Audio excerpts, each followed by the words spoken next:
આજના ડિજિટલ યુગમાં social media આપણા જીવનનો મહત્વનો ભાગ બની ગયો છે.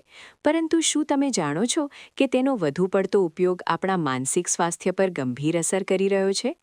વર્લ્ડ હેપીનેસ રિપોર્ટ 2026 અનુસાર બાળકો અને કિશોરોમાં સોશિયલ મીડિયાનો વધારે ઉપયોગ ચિંતા, ડિપ્રેશન અને જીવન પ્રત્યેના સંતોષમાં ઘટાડો લાવી રહ્યો છે.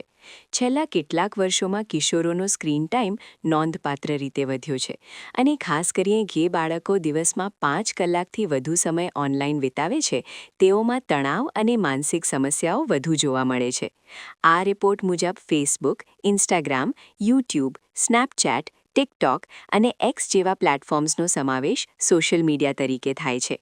2010 પછી સ્માર્ટફોન અને સોશિયલ મીડિયાના વધતા ઉપયોગ સાથે યુવાનોની ખુશીમાં ઘટાડો નોંધાયો છે. ખાસ કરીને કિશોર વયની છોકરીઓ પર આનો વધુ પ્રભાવ જોવા મળે છે, જેમ કે આત્મવિશ્વાસમાં ઘટાડો, શરીર પ્રત્યે અસંતોષ અને ડિપ્રેશન. અલ્ગોરિધમ આધારિત કન્ટેન્ટ અને સતત સરખામણી કરવાની આદત પણ માનસિક દબાણ વધારતી હોય છે. અનિયંત્રિત સ્ક્રોલિંગ, નકારાત્મક કન્ટેન્ટ અને સાયબર બુલિંગ જેવી બાબતો માનસિક સ્વાસ્થ્યને નુકસાન પહોંચાડી શકે છે. અંતમાં, સોશિયલ મીડિયા ઉપયોગ કરો, પણ મર્યાદામાં, કારણ કે સંતુલન જ સાચી ખુશી અને સ્વસ્થ જીવનની ચાવી છે.